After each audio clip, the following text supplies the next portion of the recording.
Hoy lahat! Welcome back sa Mr. Mijuhu. Si Andy ito, ang inyong kaibigan na magdadala sa inyo ng isa na namang malalim na pagtalakay sa mundo ng teknolohiya at mga gadget. Ngayon, excited akong i-review ang pinakabagong JBL Tour Pro 3 earbuds at masasabi ko, malaki ito. Nasubukan namin ang naunang modelo, ang JBL Tour Pro 2 at marami kaming magagandang sinabi tungkol dito. Ngayon, sinasabi ng JBL na nalampasan nila ang sarili nila. Kaya ito na ba ang pinakamahusay na earbuds ng 2024 o isa lang itong bagong pakitang gilas na update? Manatili kayo at iisa-isahin natin. Ito ang mga tatalakayin natin. Tatalakayin natin lahat mula sa setup, kalidad ng tunog, noise cancellation, aktwal na pagsubok sa gym at pagtakbo sa paligid ng Brisbane. Tungkol naman sa Brisbane, alam nyo ba na ang Brisbane ang magho-host ng Olympics sa 2032? Siguradong kapanapanabik ito. Tatalakayin din natin ang mga tampok na namumukod-tangi tulad ng smart charging case gaya ng nakikita ninyo rito. Spoiler alert, namangha ang mga tao tuwing inilalabas ko ito. Pag-uusapan pa natin yan mamaya at gaya ng nakikita ninyo, ako rin yan sa screen dyan. Bago tayo magsimula, huwag kalimutang i-like, mag-subscribe at i-hit ang notification bell. At guys, may pag-giveaway din tayo. Mamimigay kami ng isang pares ng JBL Tour Pro 3 earbuds sa isang maswerteng manonood. Ang kailangan ninyong gawin ay i-click ang link sa ibaba para makapagsimula ng maglagay ng entries. Mas marami kayong entries, mas malaki ang tsansa ninyong manalo. At sabik na kaming simulan ito. At ang bagong unit ay ipapadala direkta sa inyo. Kaya naman, simulan na natin ang review.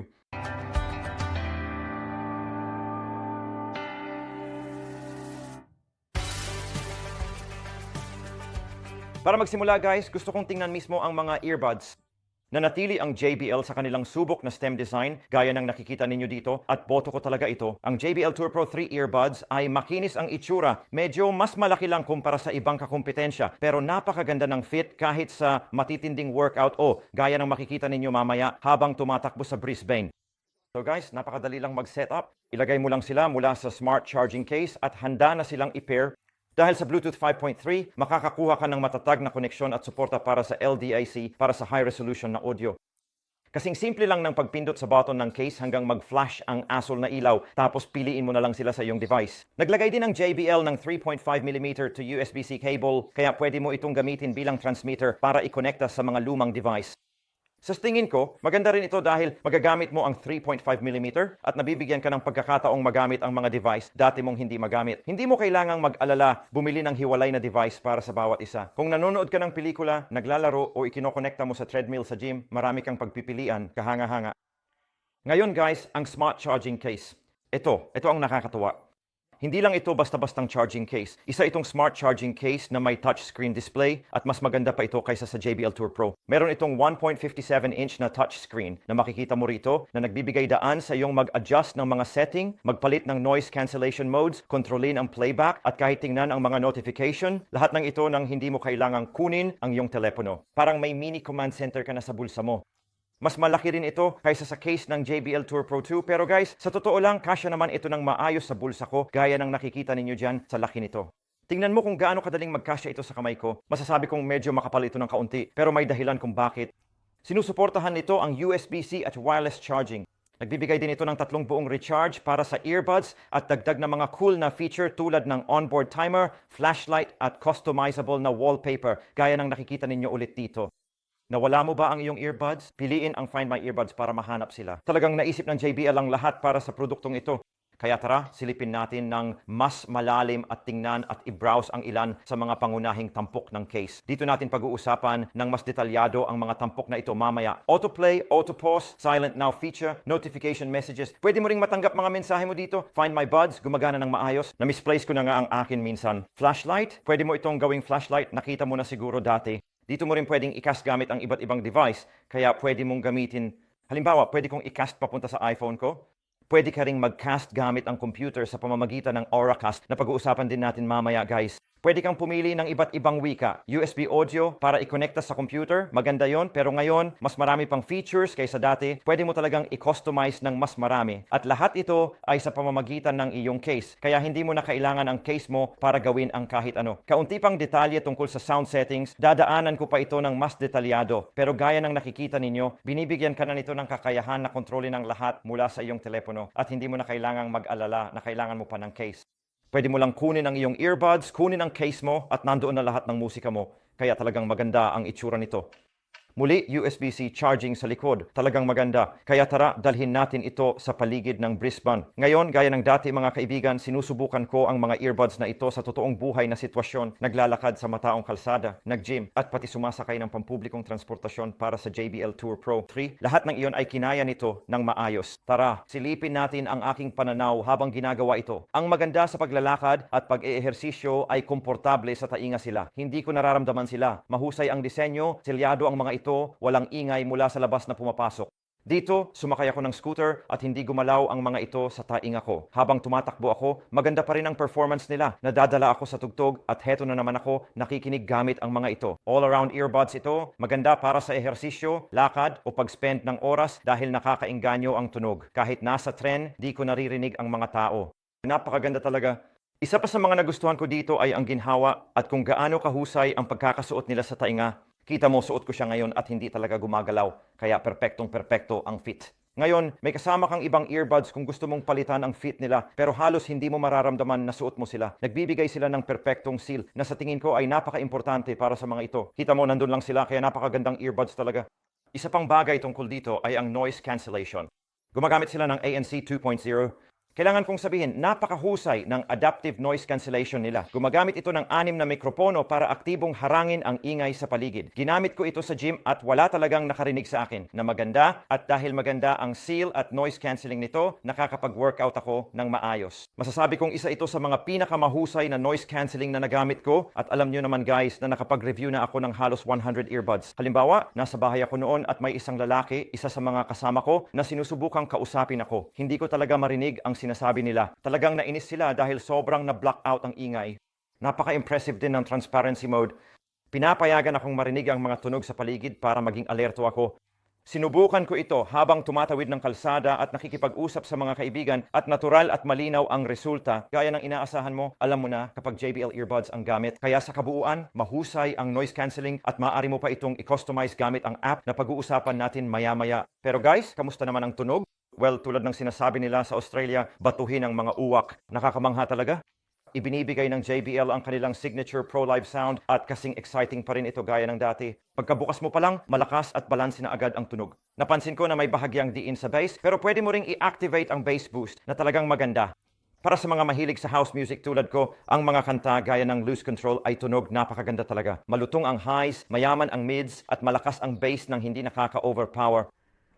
Kung hindi mo gusto ang default na EQ, binibigyan ka ng JBL app ng buong control gamit ang 10-band na customizable equalizer. At guys, pwede mo ring baguhin ito sa iyong case mismo. Pwede mo ring baguhin ang mga sound settings. Sobrang perfecto nito. Ngayon, isang bagay na talagang namukod-tangi ay ang spatial sound. Kailangan kong sabihin, grabe talaga. Habang tumatakbo ako sa gym, nadadala ako sa tugtog, nai-excite sa musika, at nakalimutan kong suot ko pala ang earbuds. Napapalibutan ako ng tunog na parang akala ko talaga nasa surround sound system ako. At ang nakakatuwa, kapag iniikot mo rin ang ulo mo, ang tunog ay nananatili lang sa gilid na iyon. Kaya sa unang pagkakataon sa mga earbuds na nagamit ko, talagang naramdaman ko na gumagana talaga ang spatial sound. Noon parang bumababa pa ang kalidad. Dito, mas nakakaengganyo ang karanasan. Ngayon, tungkol sa app, may 2 paraan para mabago ang settings. Pwede mong gamitin ang case, gaya ng nakikita mo dyan, para baguhin ang settings o gamitin ang app mo. Pareho silang maganda. Ang gusto ko dito, pwede mong gamitin ito ng mag-isa kahit wala kang telepono. Sobrang perpekto nito. Kamusta naman ang battery life? Well, isa pa sa mga pinagmamalaki ng JBL Tour Pro 3 ay ang battery life nito. Nag-aalok ito ng hanggang 7 oras na playback kapag naka-on ang INC at 11 oras kapag naka-off at kabuuang 44 na oras kapag kasama ang case. Ang quick charge ay tunay na lifesaver din. 10 minuto lang sa case, may 3 oras ka na agad na playtime. Kaya guys, kahit matindi ang paggamit ninyo, nakakasabay talaga ang mga earbuds na ito sa araw-araw ninyo. At dahil kadalasan ay dala ko ang earbuds at ang case, nilalagay ko lang sila doon at laging may charge, kaya sobrang ganda. Isa pang namumukod tanging tampok ng mga ito ay ang Auracast. Pinapayagan ka nitong magbahagi ng audio sa maraming device. Kaya guys, isipin nyo na lang na sabay kayong nagsisync ng earbuds kasama ang barkada para manood o makinig kahit saan. Bagamat hindi pa ito malawakang ginagamit, tunay na game changer ang feature na ito at nakakatuwa. Ngayon, gusto kong silipin ang app para maipakita sa inyo kung gaano ito ka-customizable at maipakita rin ang ilan sa mga pangunahing tampok na kasama sa earbuds na ito. Ang JBL Tour Pro 3 ay punong-puno ng mas maraming features kaysa sa ibang earbuds na nakita ko. Ngayon, titingnan natin ang app para makita nyo kung paano ninyo mapo-personalize ang mga earbuds. Kaya gaya ng nakikita ninyo, narito ang screen mismo. At sa simula, makikita ninyo ang kaliwa at kanang earbud. Simulan ang pangkalahatang setting, kaya narito meron kang mga setting ng tunog sa dulo ng tainga. Pwede ninyong i-adjust ito depende kung silicone tip o foam ear tip ang gamit ninyo. Pagkatapos meron kayong ambient sound control, dito ninyo pwedeng i-customize ang sound control. ANC on, ambient aware, talk through. Pwede mo ring i-customize ang level ng noise cancelling na sa tingin ko ay isang magandang feature.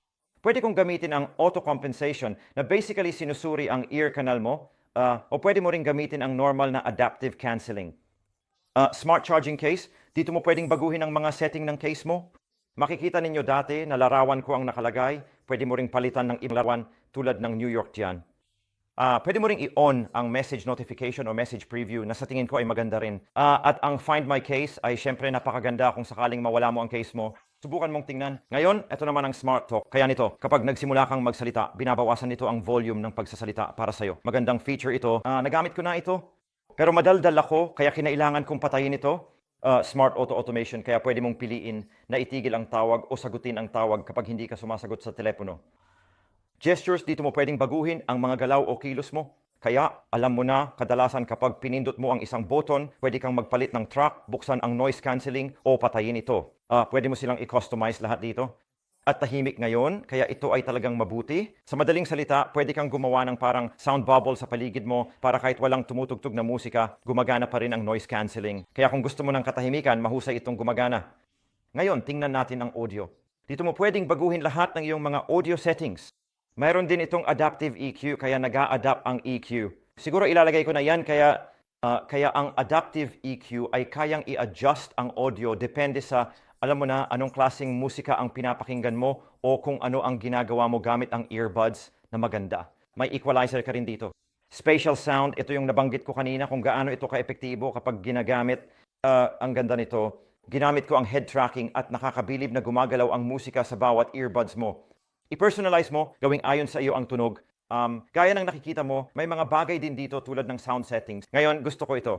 Dito mo talaga pwedeng dagdagan ng bass, dagdagan ng treble. Kaya may kakayahan kang... Maraming tawang nagsasabi sa akin, Andrew, kulang ng bass yan. Well, dito masisiguro mong may bass talaga dahil talagang pinapalakas nito. At may iba ka pang pagpipilian. Kaya maganda rin talaga ito. Ang relaxed sound, sa madaling salita, pwede kang magpatugtog ng mga nakaka-relax na tunog sa iyong mga tainga habang sabi dito, relaxing. Maganda siya, parang tunog ng campfire, mga ganung bagay. Kaya ayokong mag-sound test gamit ang mga earbuds na ito. Ang dahilan ay dahil napakaganda ng tunog nila at kung gagamitin ko lang ang isa sa mga mikropono ko, hindi nito maipapakita kung gaano talaga kaganda ang tunog. Pero kung titingnan mo ang top-tier sound, talagang malakas at malinaw ang tunog nito. Pero gaya ng nakikita mo, napaka-komprehensibo talaga ng app. Kaya guys, sulit ba ang JBL earbuds sa presyo nila? Well, sa isang salita, oo. Sa pagitan ng kamangha-manghang tunog, makabagong tampok at premium kalidad ng pagkakagawa, ito ang ilan sa pinakamahusay na earbuds na mabibili mo ngayong 2024. Ang smart charging case pa lang ay nagpapatingkad sa kanila. Parang handa sila para sa hinaharap at nakaka-excite gamitin. Mahusay talaga ang ginawa ng JBL dito. Inilabas nila ang Tour Pro 2 noong una na siyang nagpakilala ng smart charging case at masasabi kong ito talaga ang naging game changer sa larangang ito. Akala mo hindi mo ito magagamit ng madalas, pero palagi ko talaga itong ginagamit. Ang Tour Pro 2 nga ang naging paborito kong earbuds. Ngayon, akin na ang Tour Pro 3 at talagang nakaka-excite ito. Matagal na rin akong kasama ng JBL at marami na akong nagawang review ng kanilang mga earbuds at ang makita ang pag-unlad ng mga earbuds sa paglipas ng panahon ay tunay na isang kasiyahan. At ang mga earbuds na ito ay parang bunga ng lahat ng teknolohiyang iyon.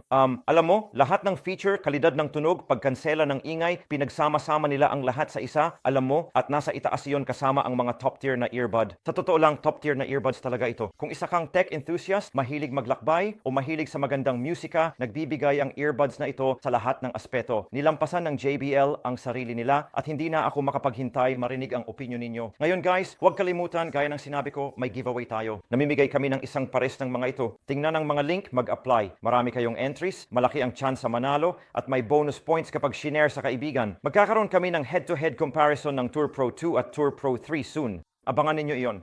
Guys, sana magustuhan ninyo ito at ipaalam ninyo sa akin kung makakakuha kayo ng mga ito o kung may tanong kayo. Salamat sa pagsama ninyo sa akin dito sa Mr. Yuhu.